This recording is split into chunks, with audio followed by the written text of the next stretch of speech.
Assalamu alaikum everyone. I hope you are all doing well and staying safe. Welcome to our channel today. I will be conducting a workshop today on negotiation skills. But before we get started and do the workshop, I would like to talk to you about negotiation skills for a bit. Now, negotiation skills workshop is part of our online soft skills series workshops.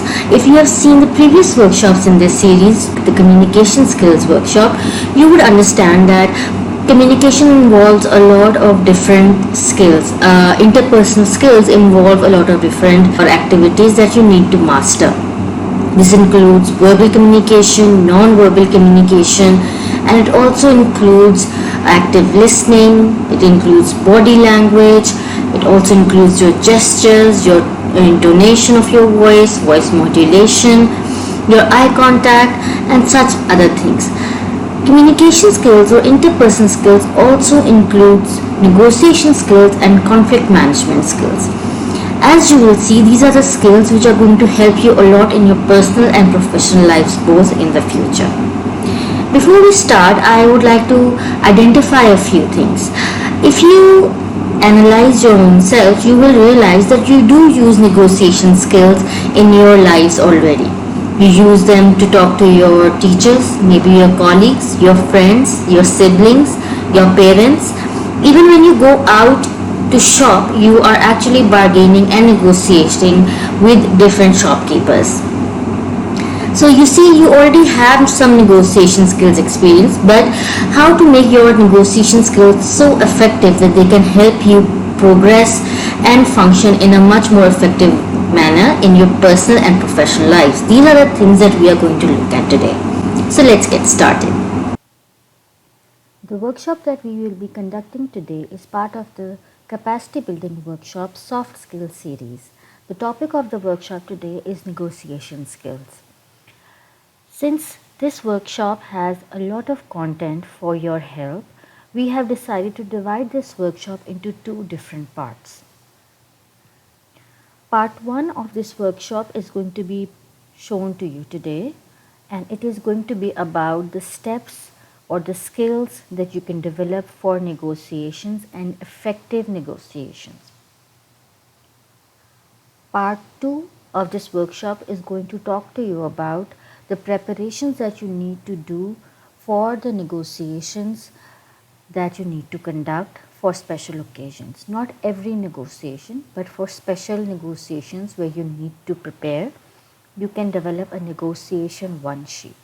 So in the second part of this workshop, I'm going to tell you how to develop the negotiation one sheet. Today, we are going to look at part 1, which is the steps or skills you require for effective negotiations. I am Sahar Aurangzeb. I am a lecturer at IER UET Lahore, and today I will be conducting this workshop on the steps for negotiation skills for your benefit. The contents of this presentation stand thus. First of all, we are going to discuss the importance of negotiation skills. Once we establish the importance of negotiation skills, then we will move on to the new rules of negotiation that we should use for our negotiation effectiveness. The first skill that you're going to see in negotiation skills is the use of open-ended questions. Then we move on to the skill of mirroring, and to help you understand this concept better, we are going to show you a video on how to use mirroring. Then we'll move on to the skill of tactical empathy in negotiations. The next two skills that we are going to discuss are labeling and accusation. After accusation audit, we will look at the fact that getting a no in negotiations can sometimes be a better option than getting a yes. After that, we will look at the skill of bending reality during negotiations, and then we will look at the use of calibrated questions and the rule of 3 in negotiations. Once we have gone over all of these skills, we will look at a small video by Chris Voss, and it is going to summarize all of these skills in a very nice and comprehensive manner. So first, let's look at the importance of negotiation skills. If you have effective negotiation skills, it can help you to reach your agreements much more quickly and in an effective manner. Secondly, you can achieve whatever objectives you have set out for you in a better way. You can be much more productive and successful not only in your personal lives but also in your professional lives. And if you are able to do so, then you're going to avoid conflicts in both of your personal and professional lives. Once you have effective negotiation skills, it is going to help you improve your relationships with everybody around you. This includes people in your personal capacity as well as your public relationing in your professional lives. So let's look at the new rules of negotiation that have been given to us. The new rules of negotiation have been given to us by Chris Voss, who is a former FBI hostage negotiator. Chris Voss is known the world over not only because he is an FBI hostage negotiator, but because he has been one of the most successful and most effective negotiators of all times in high-profile, high-risk, high-tension international cases. Let me give you an example. Once an American was taken hostage in a small country known as Haiti.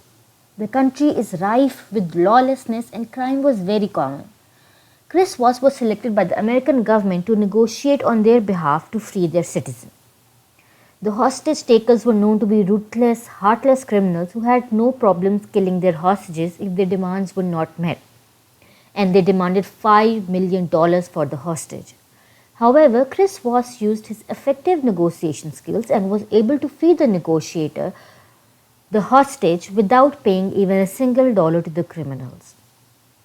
I'll share another example with you to better make my point. There is a terrorist organization known as Abu Sayyaf which is based in the Philippines.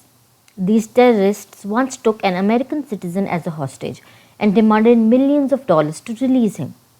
Again, Chris Voss used his power of effective negotiation and the American government did not even have to pay a single dollar to get their citizen back safely. Once Chris Voss retired from the FBI, he set up an organization known as the Black Swan Group.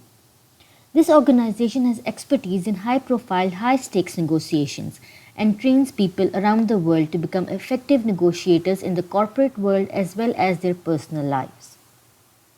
Chris Voss has written a highly successful book called The Never Split the Difference, Negotiating as if your life depended on it. Let me explain what splitting the difference means. It means to agree to a solution that is halfway between your demand and your counterpart. For example, I offer you $20 for a bag. You want to get $40.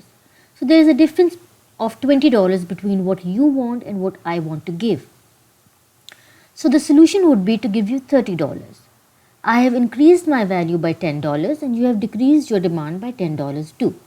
So this is splitting the difference. Basically, it means to meet halfway between your position and your counterpart's position. However, Chris Voss believes that you should never split the difference, and in his book, he provides a number of strategies to allow you to become effective negotiators so that you do not have to split the difference. This workshop is based on all the negotiation strategies provided by Chris Voss in this bestseller book.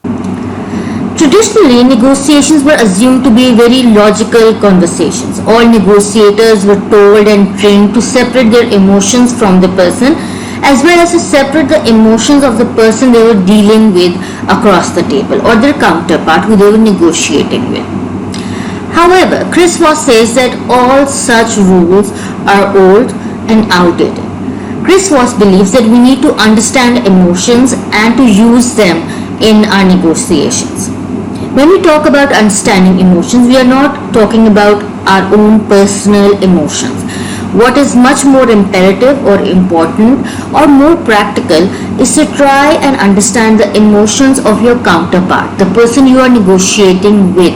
Once you understand their emotions, Chris Voss believes you are much better able to understand their stance and much more effectively deal with them during your negotiations. So the first skill that we are going to look at in our negotiation skills workshop is the use of open-ended questions. What open-ended questions are basically are questions which start with words like what, how, when, where. These are the questions which are basically a passive-aggressive approach. These are the questions that you use in the beginning of a negotiation with your counterpart. What this does is it gives you two things. First of all, it gives your counterpart the illusion that they are in control of the negotiation because they are the one who are talking.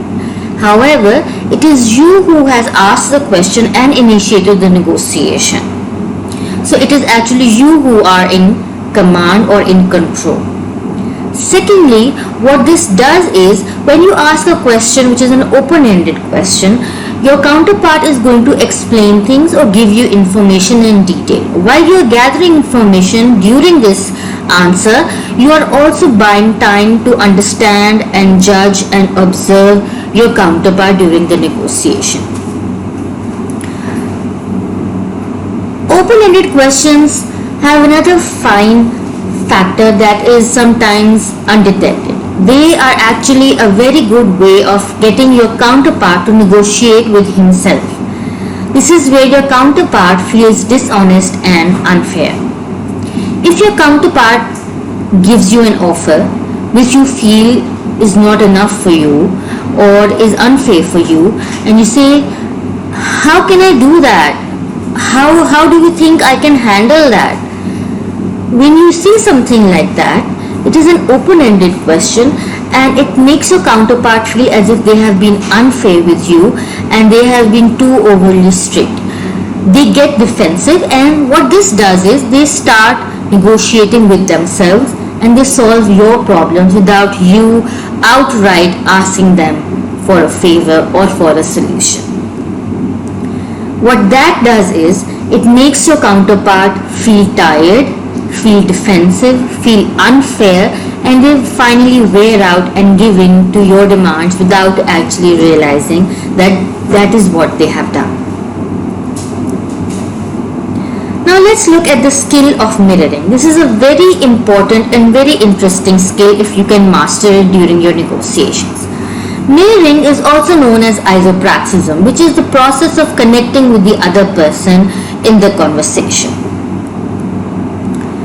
This is basically the art of making your counterpart or the person that you are talking to feel more comfortable around you so that they can connect with you more and elaborate more on whatever they are talking about. If they elaborate with you more, what that does is it makes them feel much more relaxed, comfortable and connected.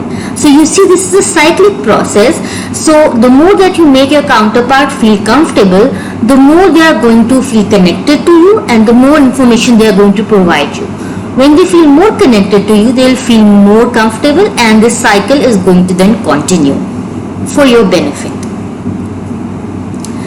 Now let's look at how mirroring is supposed to be done.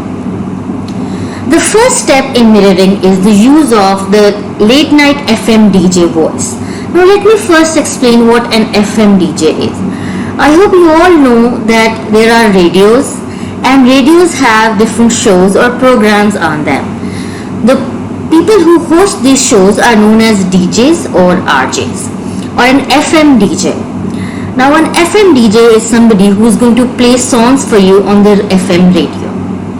If he is a host of such a show, you will see that there is a difference between the DJs or the FM DJs who host morning shows and evening shows or late night shows. Those FM DJs who host morning radio shows have very preppy, very peppy, very active and energetic voices. Why is that? That is because they want you to get energized. They want you to get active and ready for your day so that you feel very strong and powerful and happy and very focused and ready to face your entire day with its tasks. However, on the other hand, the late night FM DJ is going to have a very different voice. Such a DJ's voice is going to be very calm, very soothing, very relaxed, very slow and very comfortable. Such a voice is necessary so that their viewers or people who are listening to him feel the same. They are going to feel calm, relaxed, soothed and much more connected with him. This is important because it is a nighttime show and they want you to feel relaxed and get ready for the night. We are going to use the same type of voice with the same characteristics during our mirroring exercises. Now when you are talking to a person in a conversation or in a negotiation, whatever your counterpart tells you, you are going to say the same thing But you are going to start with the words I'm sorry, and you are going to use the late night FM DJ's voice. So the first step is to use the late night FM DJ's voice. The second step is to start your sentence with the words I'm sorry. And the third step is to repeat the three most important words in whatever your counterpart's last sentences were. Now I'm going to give you an example. For example, your counterpart says, I don't understand this concept. You are going to repeat the same words by saying, I'm sorry, you don't understand this concept. Now when you say it like this, it is a question, but you started with I'm sorry. And the way you have used the upward inflection of your tone, it seems like you are unsure of their answer and you want them to elaborate more on their answer. You didn't understand their sentence completely. You don't understand why they don't understand something. Then you are going to pause. So you are going to use silence and you are going to wait for them to respond. This is going to create an awkward pause of silence, and your counterpart is going to try to prevent an awkward silence. So he is going to fill that silence with some words or an explanation. If I use a downward inflection of my tone, it means I understand what you are saying. For example, if my counterpart says, this is so frustrating, I can say, I'm sorry, this is so frustrating. This means I understand you, I recognize your frustration, and I understand where you are coming from, and I side with you. This is going to help your counterpart feel more comfortable, and he is going to explain more on why he is so frustrated. Now I'm going to show you a video on the use of gestures or body language in mirroring. What I have given you here is the information regarding your voice in mirroring. Now you are going to see a video which is going to tell you how to use your body and your gestures for effective mirroring techniques. So let's see.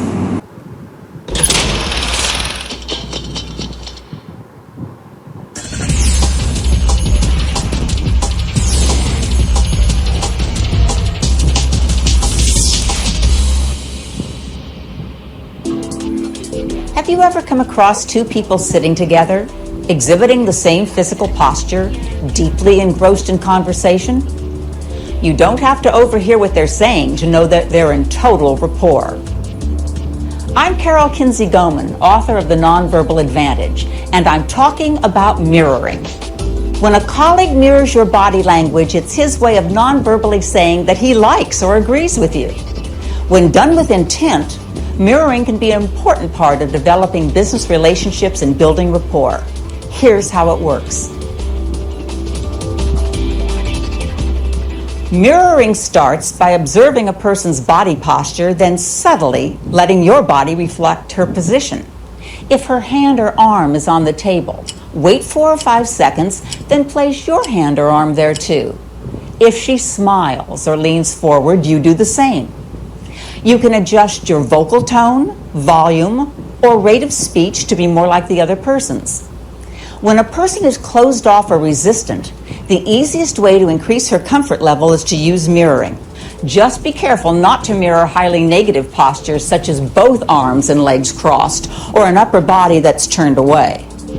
In business situations, you know that you've developed mutual rapport when your partner begins to mirror you in return. Body language often reflects feelings and attitudes. So when you're mimicking another person's posture, you actually begin to understand more about him. And that can be the basis for real rapport. Mirroring is useful with clients, sales prospects, customers, and coworkers. It's a silent signal that you're positively relating to the other person. Try it out for yourself.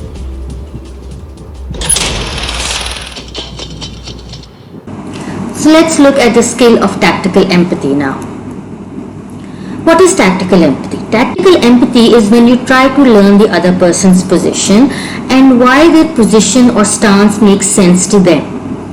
You try to understand what will move them and what will not. So you are going to try and understand what their feelings are, what are the things which are important to them, what are the things which matter to them, and why they matter to them. You're going to try and find out the triggers for those feelings. Why are things important to them? Why are they emotional about things? And what are the things that they are willing to bend on? And what are the things that they're not willing to bend on? When you try and understand the other person's position or place yourself in the other person's shoes, what this does is it helps the other person to understand that you are connected with them and that you understand what they are going through. This helps them feel much more connected to you. This helps them feel heard. And once that happens, once they realize that you are listening and active listening, then they are going to tell you something important. This you can use in your negotiations to help you. Now let's look at the skill of labeling. Labeling is a skill where you identify emotions and then verbalize them. These are the emotions of your counterpart that you're trying to identify and then verbalize. So what you're going to use is you're going to try and understand during tactical empathy the other person's emotions. And once you understand those emotions, you are going to verbalize them by using statements. What you're going to do is you're not going to use the word I in your statements. Why is that? It is because, as I said before, it is the other person's emotions that you are understanding, and you're going to try and show to them that you are the one who is actively listening. Everything is about your counterpart. Everything concerns your counterpart. You are just there to help them. So you are just understanding them, and it's all about them right now. So what you're going to do is, if you feel that your counterpart is very passionate, then you can say things like, it seems like you're very passionate about this thing. When you do that, now see, I have not used the word I have not said, I think you are very passionate. No, I've kept it all about them. And I have used statements like, it seems like. I can even say, it sounds like you are a bit unsure of this proposal. Again, I have kept it to them. I haven't included my own opinion in it. I just said it sounds like you are unsure of this. I can also say it looks like you would need more time to make a decision. Again, I am just identifying their hesitation and then verbalizing it for them. I am not using statements like, I think you are hesitant and I think you need time, or I think you are unprepared. I'm not doing anything like that because it is going to make the other person defensive. Now labeling can be of two different types. The first thing is positive labeling and the second thing is negative labeling. In positive labeling, our purpose is to cause reinforcement and encouragement of the other person so that they keep on talking to you. So basically we are going to reinforce their emotions and try and encourage them to yield more information to you so you're better able to understand their position and their feelings and their stance. So as I said, it seems like you're very passionate about this thing. It is a positive labeling of their emotion. It is going to reinforce their passion and it is going to encourage them because they are able to realize that I can realize their passion, I can see it in their eyes, and I am very, very interested in listening to why they are so passionate about this. On the contrary, a negative labeling solution is going to help you defuse the situation or diffuse any tension that is there. As I said, if you say, it seems you are very frustrated, what this is going to tell my counterpart is that I am able to understand and see their frustration, and I am willing to listen to the reason behind their frustration and maybe try and help them come out of that. The next skill that we are going to look at is the accusation audit. This is a very interesting skill to master. In an accusation audit, you are going to try and list every negative, terrible thing that your counterpart could say about you, could think about you in a negotiation or in a meeting or in a personal capacity when you are not in front of them. So every negative, terrible thing that they can say about you, you are going to think of that. So basically what you're going to do again is use tactical empathy. Place yourself in their shoes and imagine how that feels like, and imagine how different thoughts could enter their mind, what their stance could be, and how they would feel about you if you were in their position. Next, you are going to then start your negotiation by using that list and stating all of those negative, terrible things that they have thought about you.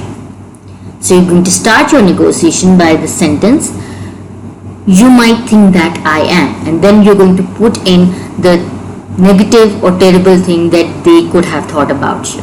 So you can start your acquisition audit or your negotiation by saying, "You might think that I'm being completely unfair with you. You might think that I am too strict or too harsh with you.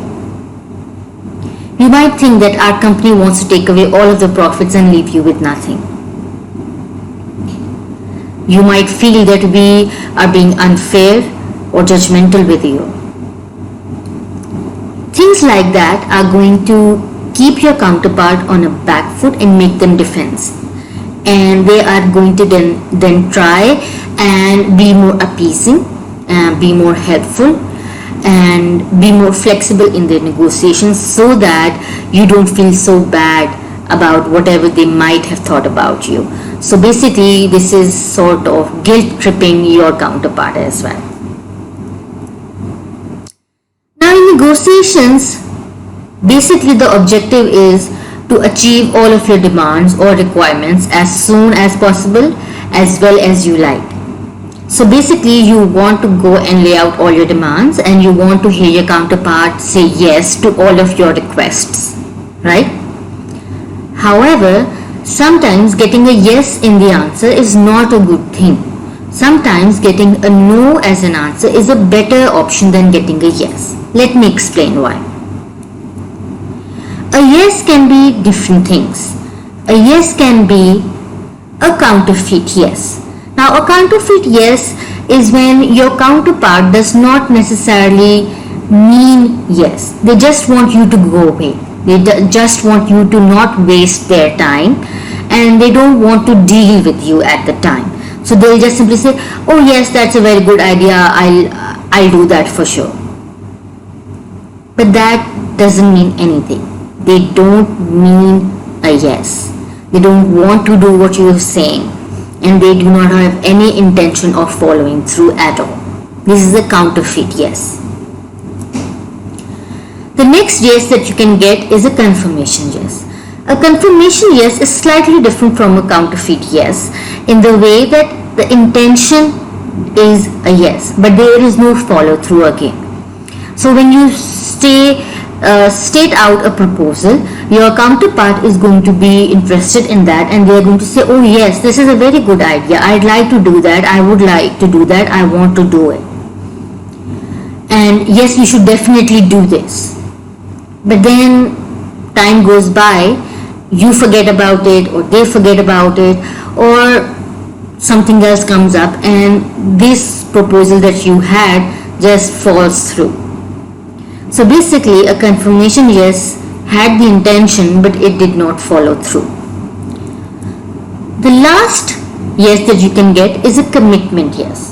Now this is the actual yes that you're looking for. This is a yes where there is an intention and then it is followed through by practical steps. So basically your counterpart says, "Yes, that is a great idea. We want to do this. Let's do this." And when he says that, he actually means it, first of all. And secondly, you take concrete steps for the future. For example, you hash out a plan, you hash out a timeline, you hash out deadlines, you have meetings, you keep in contact. So that is where you get a commitment yes. Now it can be very difficult to judge if you are getting a counterfeit yes, a confirmation yes, or a commitment yes. So sometimes if you get a no immediately, it is much better. Let's see how. A no can mean different things. The first thing that a no can mean is that I'm not comfortable with this idea.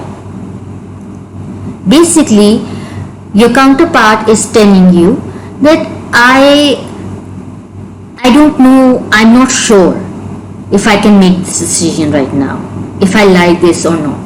Basically, when your counterpart says no, you are going to try and find out the reason behind that no.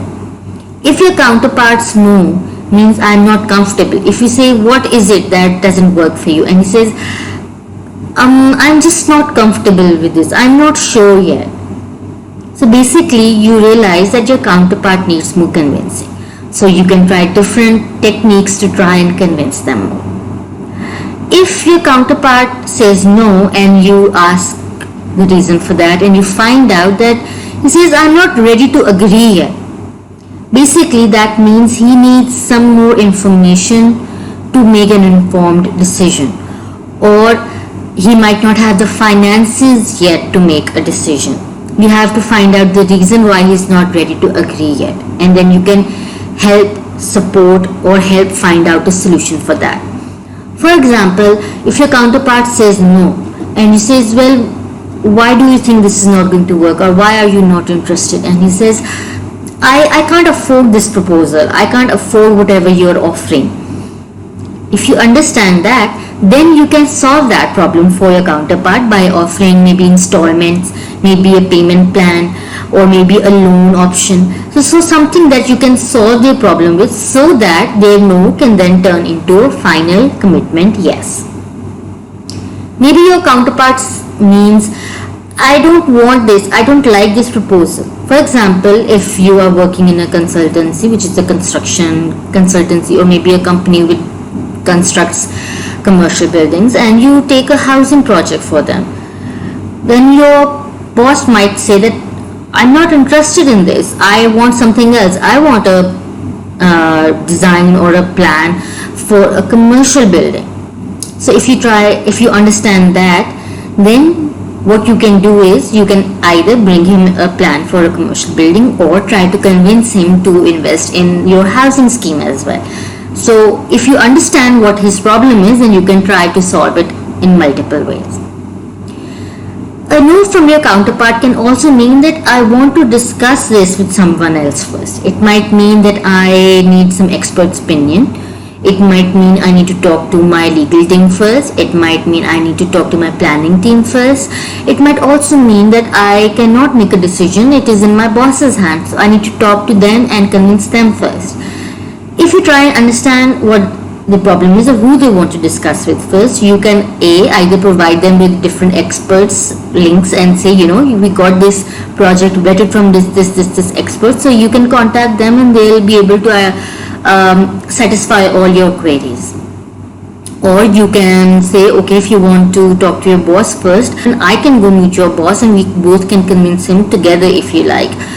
So what basically you have to do is you have to understand what the reason behind the no is, and then you are going to try and solve that reason. Now how you are going to solve the no is going to be used by solution-based questions, which we are going to look at now. So what are solution-based questions? I have 3 examples of solution-based questions here for you. The first question that is here is, what doesn't work for you? So basically, if you present a proposal and your counterpart says no, ask him, well, what in the proposal doesn't work for you? Does the timeline not work for you? Is it the deadline? Is it the financial cost? Is it the land area that you're not comfortable with? Is it the consultants that you're not comfortable with? Any reason, anything that you want to ask, you can say, what doesn't work for you in this plan? Why are you saying no for this? The second way is, what would you need to make it work? Okay, you don't like this, but what do you want me to change in this project to make it suitable for you? Or what would be the ideal thing that you're looking for in a project? So you try and understand what their requirements are.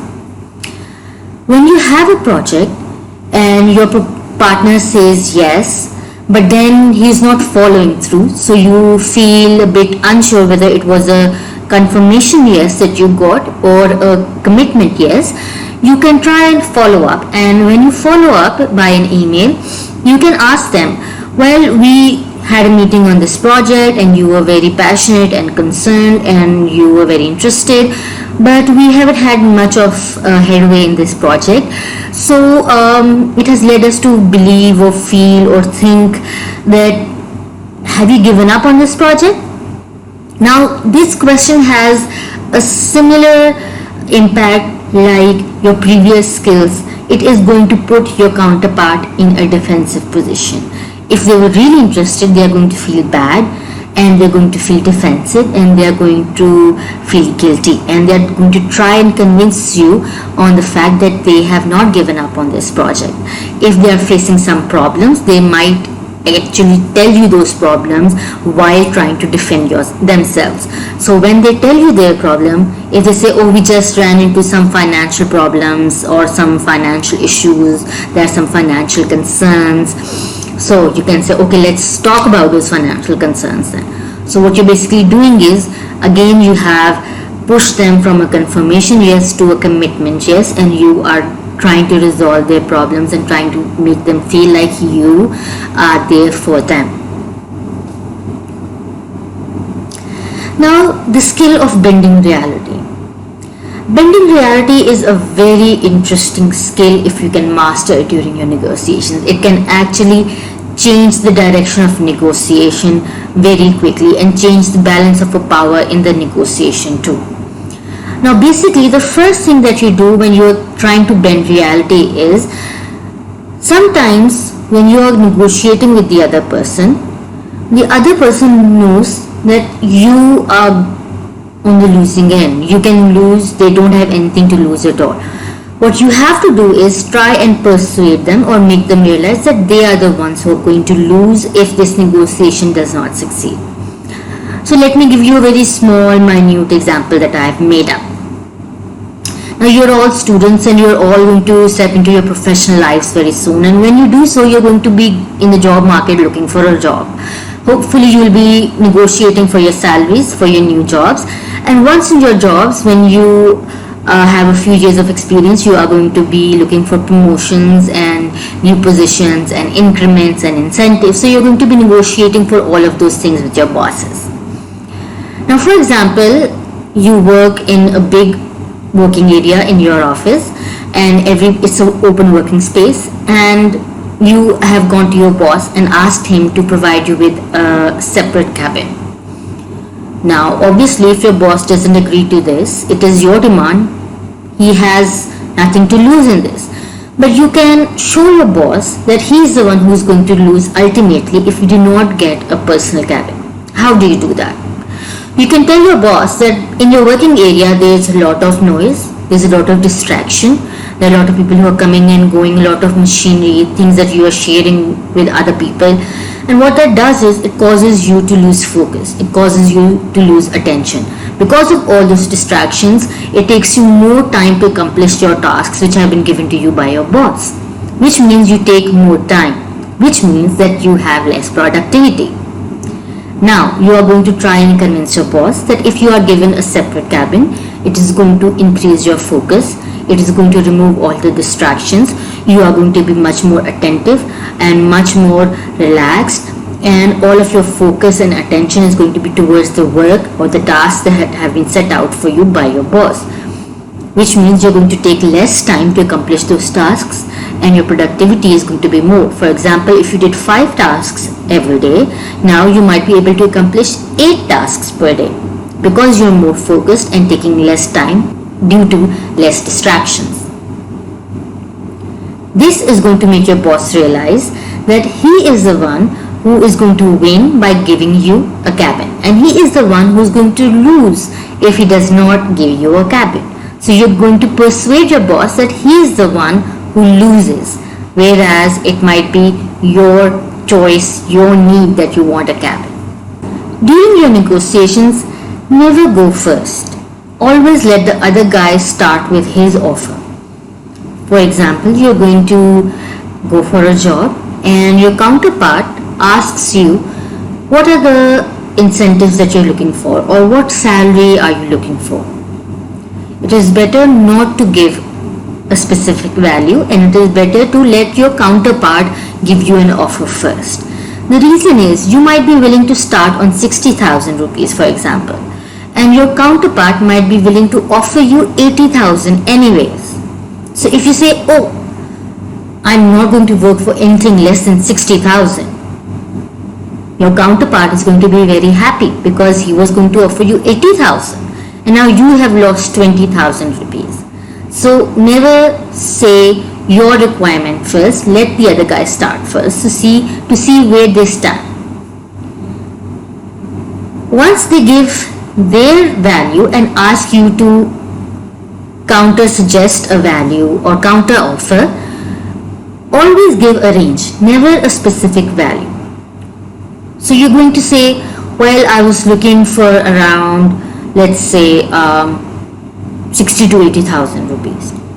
Now when you give 60 to 80,000 ballpark, it is a range. Your counterpart is going to feel very awkward if he is trying to pull you towards the lowest, which is 60,000. It's going to look a bit awkward for your counterpart and it's going to look unfair for you. So your counterpart most probably is going to be happy if you are able to accept around 70,000.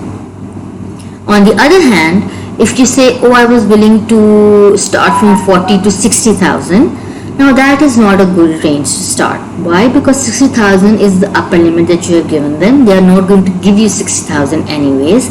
So they're going to try and pull you around to 50,000. So you're going to lose around 10,000 rupees. Sometimes when your opponent or your counterpart is not able to pivot on the monetary terms, you can start to negotiate on non-monetary terms. For example, your counterpart or your interviewer says that I'm sorry, we are not able to afford 70,000 rupees as a salary yet. What you can do is you can say, okay, well, if you're offering me just 60,000 rupees, the problem is, my concern is, how am I going to manage my finances and my life in that 60,000? I have a lot of transportation costs. I live far away. A lot of money is going to be spent on coming and going from the company. Does the company provide transport for its employees? Can you provide me transport, or can you give me transport allowance, or can I get a petrol allowance, or can I get a motorbike from the company? Something like that. So all of these things are non-monetary things that you are wanting. You can maybe ask them to maybe increase the umbrella for your medical insurance, or some other thing that you can take away from the company as part of your agreement. When you have to use a specific number in a proposal, always use an odd number. For example, we present a proposal and my counterpart asks me what is the cost going to be for this project. What I'm going to do is I'm going to give him a very odd number. I'm not going to say, oh, 100,000 rupees or 120,000 rupees. What I'm going to do is I'm going to say 121,457 rupees. Now this is a very specific, very odd number. This is going to tell your counterpart that you have made a lot of detailed, minute calculations and then you have reached the specific odd number.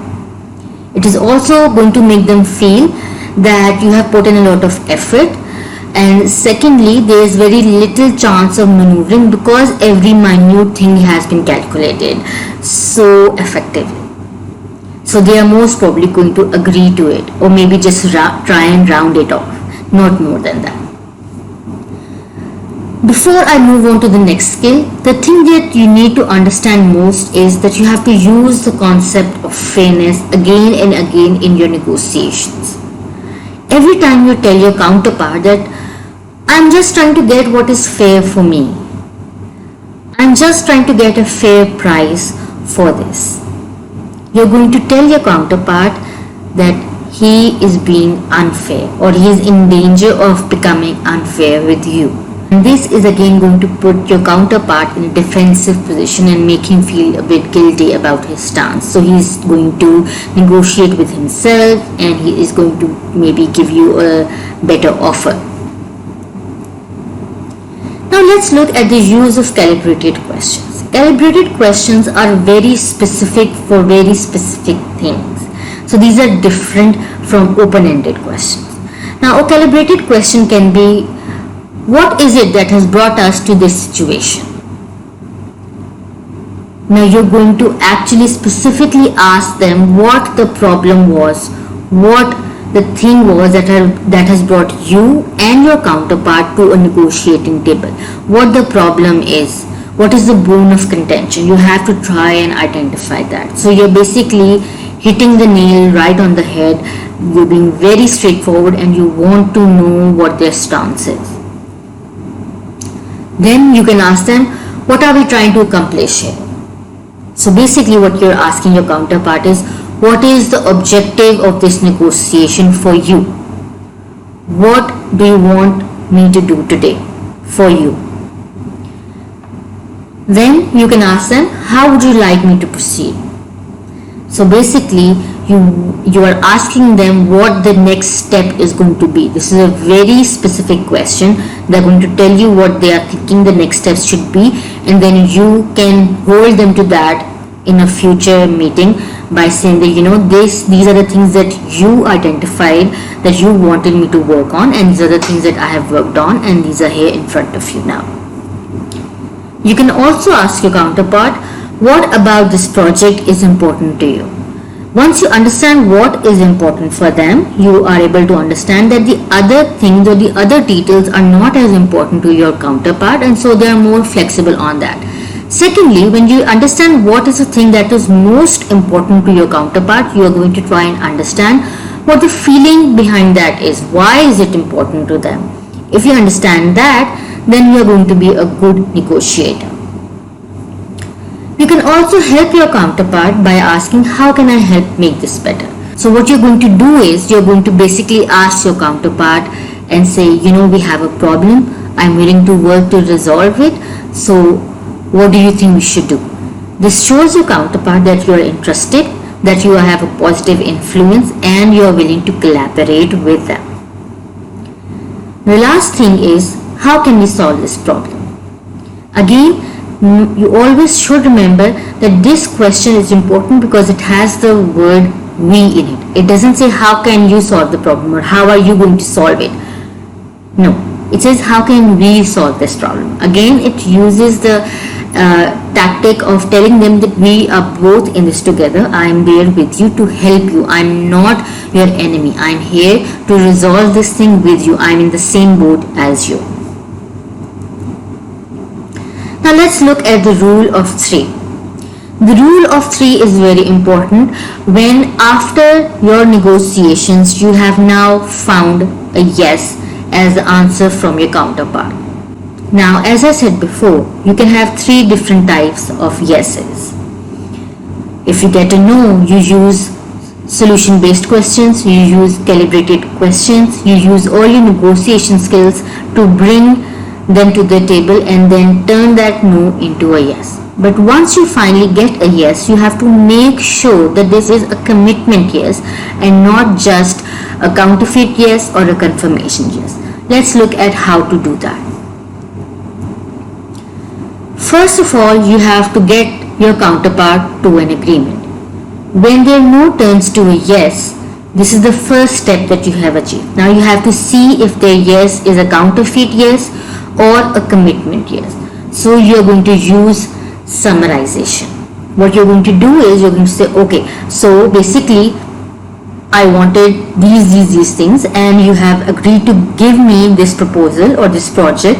This is the deadline for the project and this is the cost that we have both agreed to, and you are going to provide me this project within 5 months, and we are going to have 3 deadlines for this project, and I am going to pay you in 3 different installments as well, and there are going to be 5 people involved from your side, and we are going to have monthly meetings on the 15th of every month.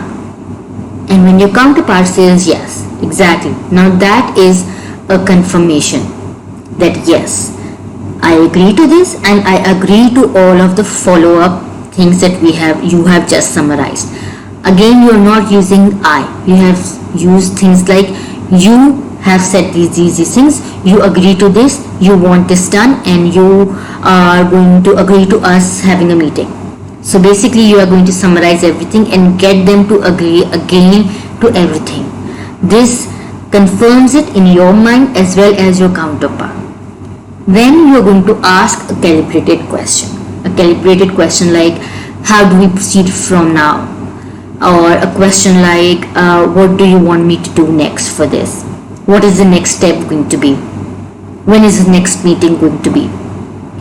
When are you going to be conducting a presentation with your boss? Things like that. So basically a very specific question for a future issue. This is going to tell you how focused and how passionate and how committed your counterpart is to the project.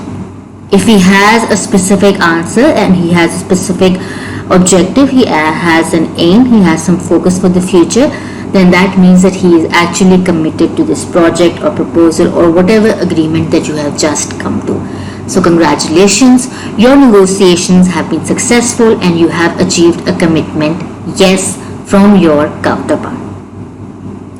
Now once you have mastered all of these negotiation skills, I hope that your personal and professional lives are going to be much more successful, much more productive and less conflicting.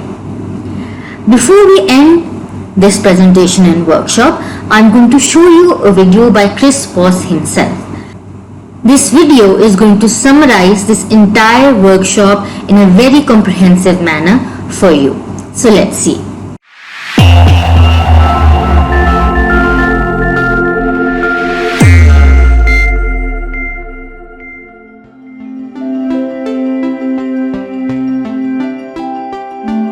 How you use your voice is really important, and it's really driven by context more than anything else. So if you, and your tone of voice will immediately begin to impact somebody's mood, and then immediately how their brain functions. There's actually scientific data out there now that shows us that our brains will work up to 31% more effectively if we're in a good mood. So if I smile at you and you see it, or you can hear a smile in someone's voice, if I automatically smile at you and you can hear that I like you, I will actually be able to reach into your brain, flip the positive switch, put you in a better mood. There are mirror neurons in our brain that we have no control over. They automatically respond. And if I intentionally put you in a good mood, your brain will be working more effectively, and that already begins to increase the chances that you're going to collaborate with me. You'll be smarter and you'll like me more at the same time. Now, upward and downward inflection. Downward inflection is often used to say, this is the way it is, there's no other way. And I will say it exactly like that if there's a term in a contract that there's no movement on. And I want you to know it and feel it without me having to say, there's no movement on this, which, maybe you want to yell at somebody, and that's ineffective because that triggers a different part of the brain and makes people angry and they want to fight. And I've done this in contract negotiations. I've said things like, we don't do work for hire. Just like that. Well, lets the other side know there's no movement whatsoever. I also may need to put you in a more collaborative frame of mind. And if I want to ask you a question, I'll say something like, it seems like this is important to you. And I'll inflect up. It's more driven by context. And I can use upward inflection to encourage you and smile while I'm questioning you. And that'll make you feel less attacked by being questioned, because people are made to feel a little bit defensive when they're questioned anyway. So if I know if I have to question you, if I want you to think about a different option, then I'm going to be as encouraging as possible while I may be very assertive at the same time. The mirroring that I teach is not the same as the way most people think of mirroring. Most people, when they think of mirroring, they think mirroring body language, mirroring tone of voice, even using the same words. It's not that at all. The mirroring that I teach is much more simplistic, and interestingly enough, has a great impact on how the other person interacts with you. And it's just repeating the last 1 to 3 words that they've said, word for word, 1 to 3 words, or it's repeating a selected 1 to 3 words. And what it really does is it helps connect people's thoughts. There will almost never be a time when you've mirrored the last 3 words of what someone said when they want to go on and explain and reword and expand. And that mirror, what it's just done is it helps give you a better understanding of what the other person is trying to say. It also gives you more time to think. It's a way to buy time in a negotiation for yourself. The other person doesn't see you buying time in any way, shape, or form. It's a great way, when you don't know what to say or where to go, to keep them talking in a way that they're very comfortable with. One of my clients actually mirrors his counterpart's positions every single time. Every time they make a statement on a position, he simply mirrors it. They'll repeat it, they'll expand it, and every time he does that, it also gives them a good feel for whether or not they're really stable on that position or whether there's quite a bit of softness in the position, completely based on how they reword and respond to his mirror. So a mirror is a great way to keep somebody else talking very comfortably. The F word in negotiations is fair. Fair is the F-bomb. And when you begin to look for it, it's stunning in how many negotiations somebody drops the F-bomb in the negotiation. And when somebody says, we just want what's fair, that's actually a really bad sign. One of 2 things is going on. Now, the cutthroat negotiators know how much I can punch your buttons if I say I've given you a fair offer. And that'll immediately put you on the defensive and make you worry about whether or not you're being fair. And most people have an instinctive feeling about fair price, fair market. Fair is just like this incredibly overused term in negotiations. I just want what's fair. What's the fair market price? So if I say I've given you a fair offer and I'm accusing you of being unfair, I've immediately knocked you back on your heels. It's a way for me to gain an advantage on you, if I'm that kind of a negotiator. The flip side of it is, maybe I've been assertive enough in the negotiations and I haven't been using enough tactical empathy that the other person feels like I'm taking from them, and they'll respond with, I just want what's fair. That may be someone genuinely telling me, very indirectly, that they feel I've been far too aggressive. And if they feel I've been aggressive, and if they feel treated unfairly, one of 2 things is going to happen. They're either going to walk away from a great deal, or they're going to make implementation painful. And when implementation of a negotiation is painful, when they drag their feet, when they don't make deadlines, when they don't deliver the product quality they're supposed to deliver, when they're not as thorough and paying as much attention to detail because they didn't feel it was a fair deal, they destroy your profit. So you have to really keep an eye out for the F-bomb in negotiations. And when somebody else feels they've been treated unfairly, they're probably going to hurt you over it.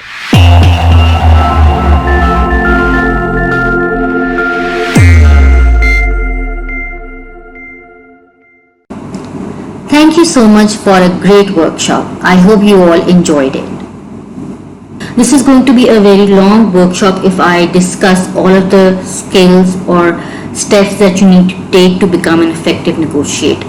Therefore, we have decided to divide this workshop into 2 parts. Look at the first part for negotiation skills. Then next, I'm going to show you part 2 of this workshop, which is going to talk to you about negotiation 1 sheet. Now, this is a sheet which is going to help you in your actual negotiation when you are across the table from your counterpart. Dear students and viewers, I hope you found this workshop useful. I hope that you are going to be using these tips in your personal and professional lives, and you're going to practice them so that you become much more effective negotiators in both of these parts of your life. If you are able to do so, I am very, very hopeful that you are going to be much more productive, much more successful, much more relaxed, and are going to lead conflict-free lives in the future. I would love to hear from you, and I would like to use your feedback to improve this workshop for the future. So I'm going to float a Google form for feedback. I hope that you're all going to contribute to that so that I can improve my workshop. Thank you so much. Have a great day. Allah Hafiz.